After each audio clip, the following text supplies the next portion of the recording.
After 25 years of the fight against AIDS in America, the disease continues to spread.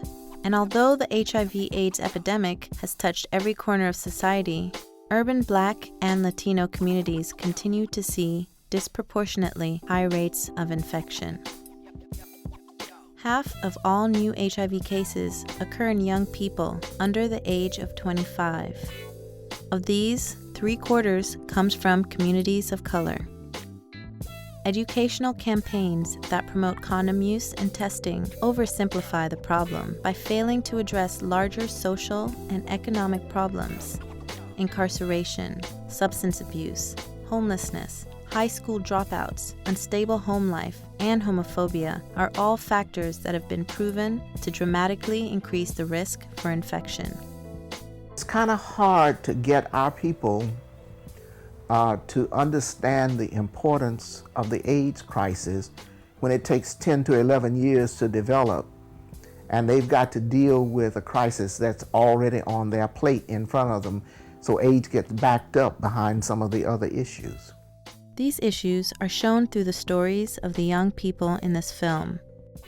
Kareem, Shamika, and Serenity face immediate challenges in their urban New York communities, which put them at high risk for HIV, and these challenges shed light on why our communities are still battling the AIDS crisis.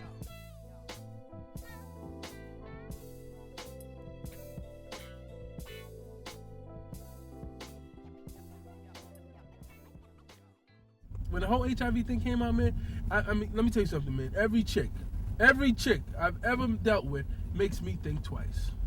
Am I gonna go to the doctor and he's gonna say, take these pills until you die? Forever. Yo, man, that's a serious thought, man. That's not, you know, that's not herpes, man. That's not syphilis. That's not a couple of shots in the tush and you know, take 2 of these and call me in the morning, cause that's. I had a couple of wind bends, and it make me feel funny though. Yeah. I'm be real now, so I might have bragged about it, but on some real, like on a personal note, like when I do shit like that shit, I don't know about other niggas, but it make me feel funny, make me feel less of a man, because I know I could conduct myself in a better way.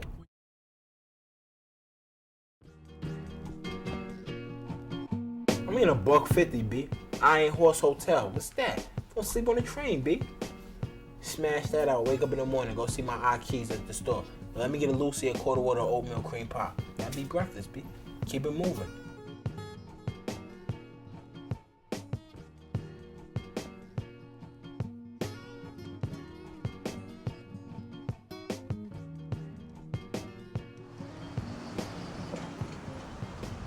I mean, my mother don't know this, but one day me and I was in a crib in the Bronx. The reason why we left the Bronx because the marshals came in and kicked in the door. Because we was in a crack house, living in a crack house with guns, crack, and we just had to bolt through the fire escape out the back window. We had a little hustle side to side. I ain't saying I don't care, I ain't incriminating myself, but we had a little thing here and there. Drugs came into play. Like, usually you don't hear me talk about drugs, and a lot of people don't know, like, the shit I did. So drugs, break the rules, be a badass. Smoke your weed, not listen to nobody. Like, it's something I was good at. I could have been great at it, but it just broke me down. Now, I came across a lot of gangs. Bloods, Crips. Gangs are important to young black men because family. It's unity to them. Some people, that's the only thing they got in life. That's all to be said about it. That sums it up. I mean, when you got a family, you in a family for life. It's something that bond. It's something that's deeper than being blood related, whatever. I was stripped of my childhood. Like, my innocence just got taken away from me from 14 and up. It's like when shit just started getting real hard going down the road, it's like, I wish I could take them years back. I wish I could get a lot of years back. I needed my mother a lot of times. But it was like, we was never on the same page. 16, 17, 18, 19, I needed my mom. My pops was never a pops to me, no matter, even when he came back into my life. He's never a father. I'm scared. I don't want to be out here no more. Many young black men like Kareem are drawn to drug money because of their economic reality. The opportunity to hustle is difficult to resist when the unemployment rate for black men with a high school diploma is 50% and 72% without one. When young people hustle, they don't realize that it is a risk for HIV because it leads to incarceration, where HIV prevalence is 4 times higher.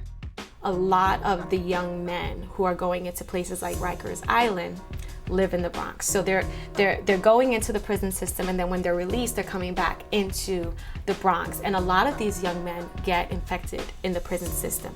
When they enter the prison system, they're getting tested for HIV because it's mandatory. And upon releasement, they're not getting tested.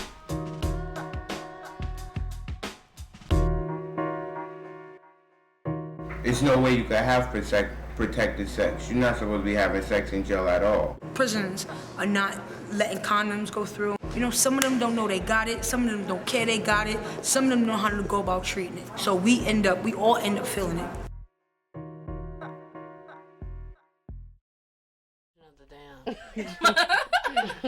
Right. Mickey, did you use condoms at the age of 14? All the time. Yeah. Well, not with this one guy. Now he in jail. He in jail for fucking you without a condom? No. He go to jail for crack? Yeah. Mickey got any jail men? My baby father. One day I was at the club, intoxicated as always, and he like, oh, Mika, when you gonna holler at me, spitting that game in my ear. And alcohol saying, yeah, let's go. Mika, go for it. I'm telling you, the sober side that I still got a little bit left in me is like, you remember him, everybody slept with him, girl, just find somebody else in here. But, alcohol took over, went to the house with him, did what we had to do. From that on, we've been sleeping together. I thought I could trust him.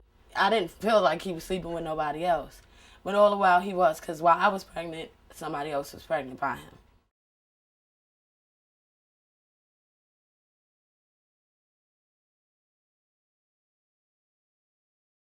He was a great daddy.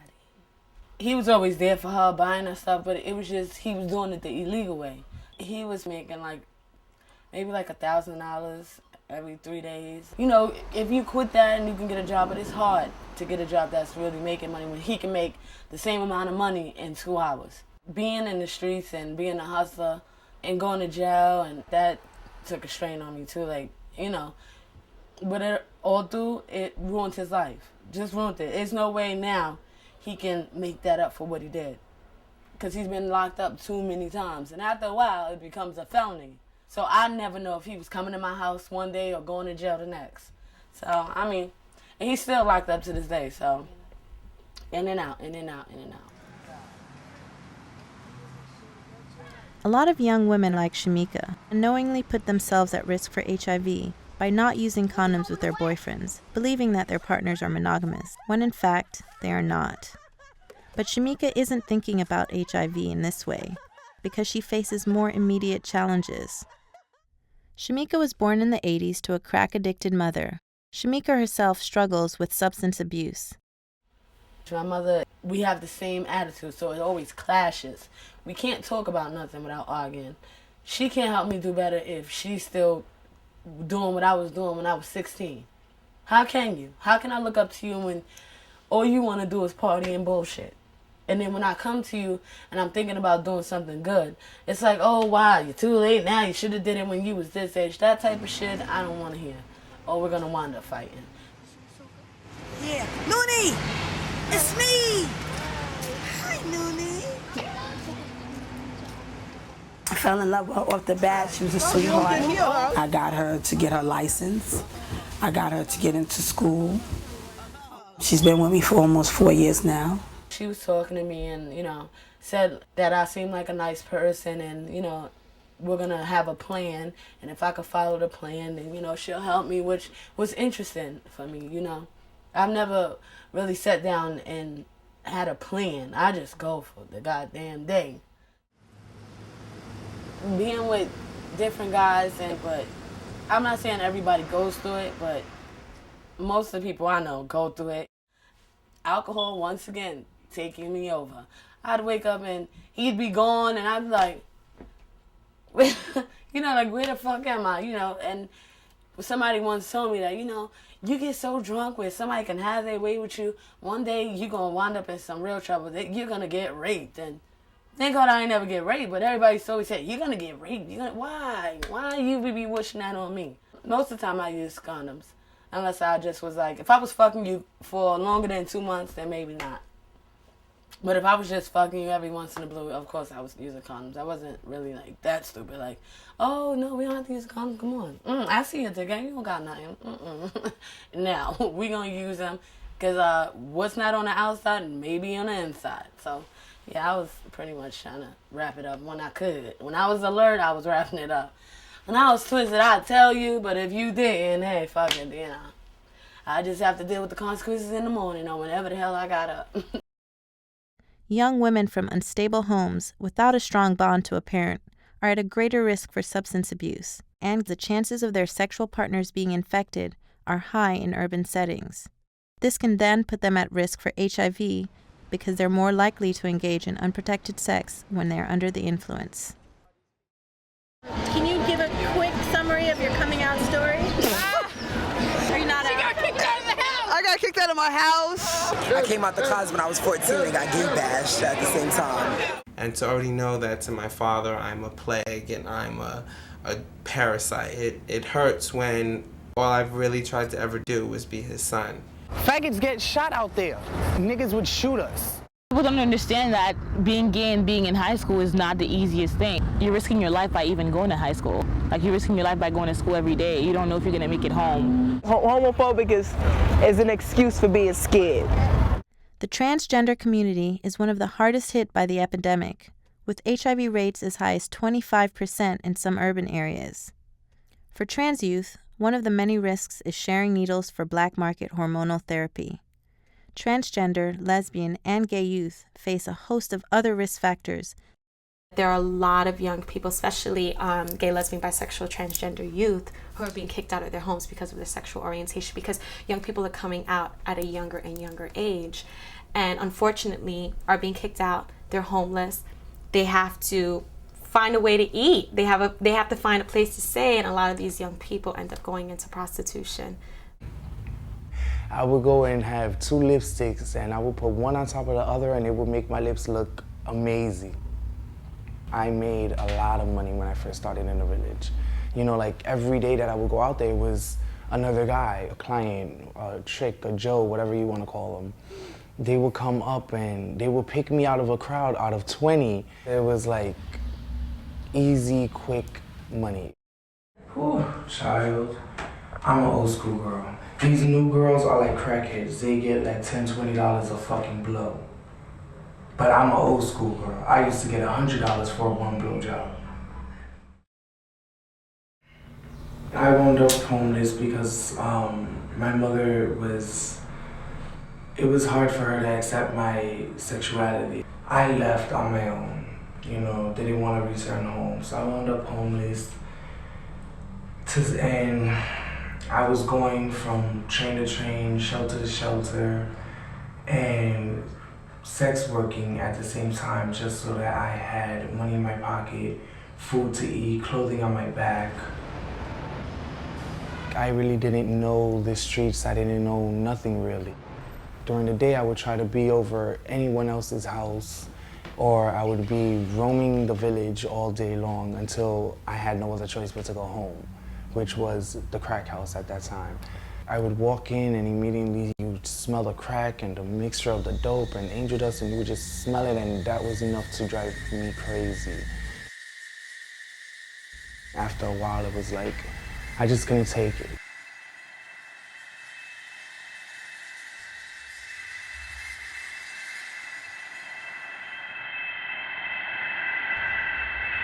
Getting a job nowadays for someone like us is 1 in a million, really. Nobody wants a male or female or a man dressed in women's clothing working in their company because it's not accepted by society. You know, there's a lot of places that trans women go to, you know, make their money at, and it's always doing the same thing, prostituting. When I first started, honey, I was a big bitch. I mean, I've had all kinds. It depended on what I was willing to do that night and what I felt like doing that night. I got lucky while I was out here. I was real lucky while I was doing my thing. I've lost a lot of friends from prostitution, actually. I've lost a lot of my girls.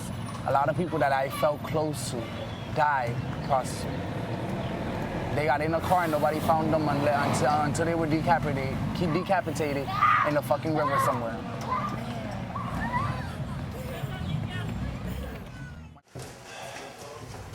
I never got through high school. I was like 3 days in high school. But my junior high school had sex education class. Ours, like many others, only believed in teaching abstinence only rather than safer sex methods. It was strictly abstinence.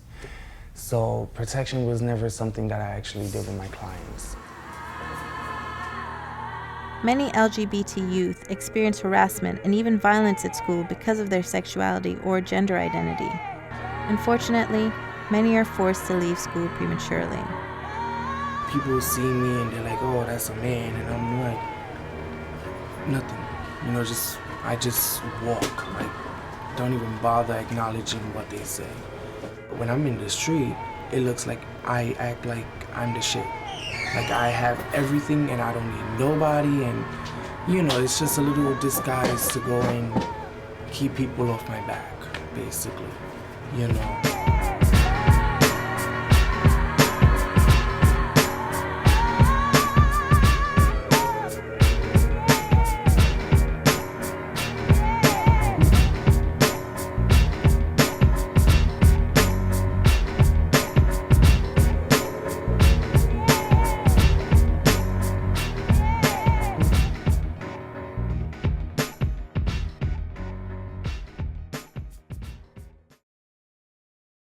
Intelligence, talent, charisma.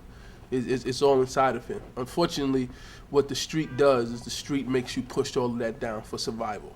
And people do what they have to do to survive first. And after we learn how to survive, then we can learn how to live. And Kareem is at that place where he's about to start learning how to live. Look at Khalid. Look what he did to me. Like, I'm gonna be real. If it wasn't for Khalid, I think I would have really went to jail. Cause Khalid, like, really, he makes me think. Tell him, yo, you're my brother, my cousin, my pops, my best friend. He came from the same hood, but had to face the same niggas I gotta face, deal with the same gangs I had to face. And, you know, he didn't pick the gun up, he didn't bang out. He probably was, you know, pressed for money. He didn't feel the need to hit the block with crack, something like that, you know. And he doing good right now. He teaching, so I look at it as like, yo, I could do my thing like that, yo. I can do it. I ain't gotta sit there and go towards the streets.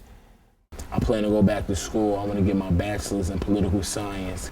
I think I contribute a lot to my community. You know, I can do a lot, you know, involving politics, because I'm aware of a lot of things that go on, and I got more contact with the direct, you know, hoodlums and thugs in the streets. You know, I can talk to them, they listen to me, and they respect me for what I do. You sex jump off. I don't know what you want to get on the court, man. Do a little workout. Let's head back this way.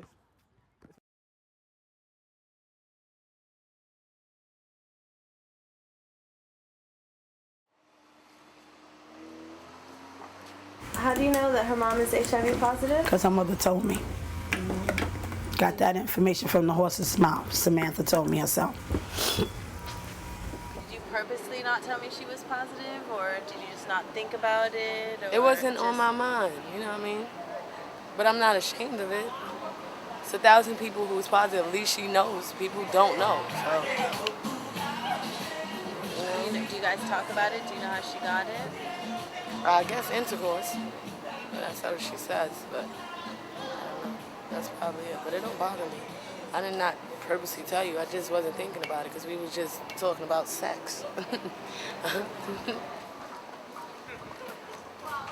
If I could get anything I wanted, it would probably be a stable house with my 2 kids. I enjoy being crazy. Sometimes I like to be calm.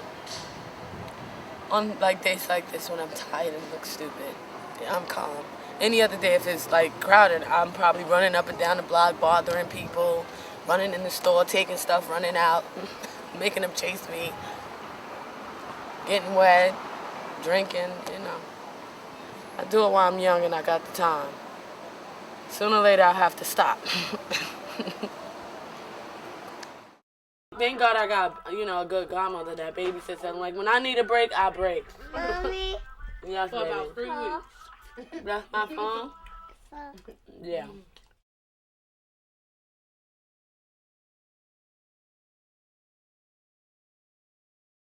I was 17 when I found out that I was positive.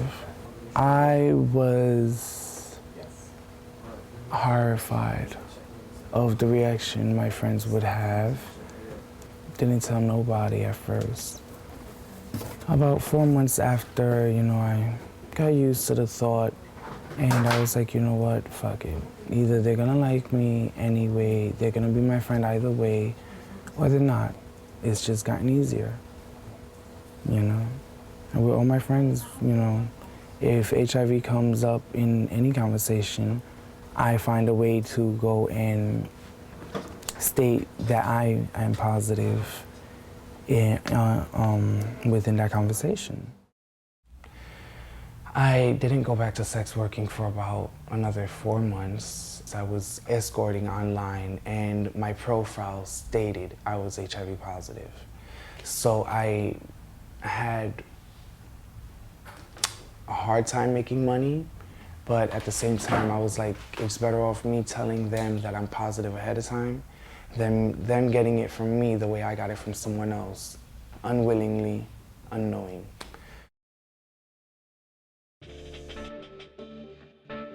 Every single person has the same basic need. We need shelter, we need food, we need water, and of course we need love.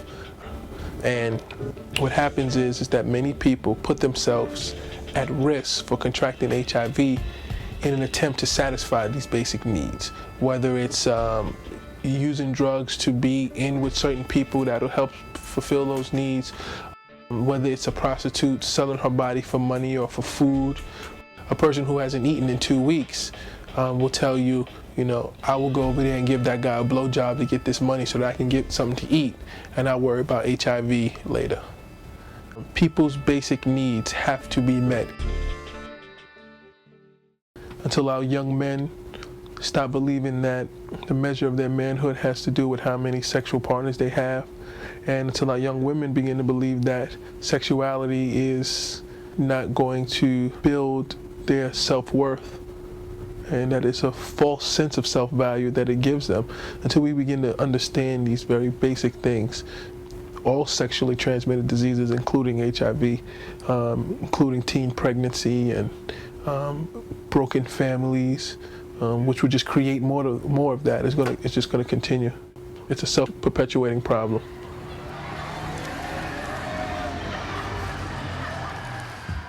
Kareem, Shamika, and Serenity shared their stories with me and provided insight as to what it means to be a young person growing up in an urban setting.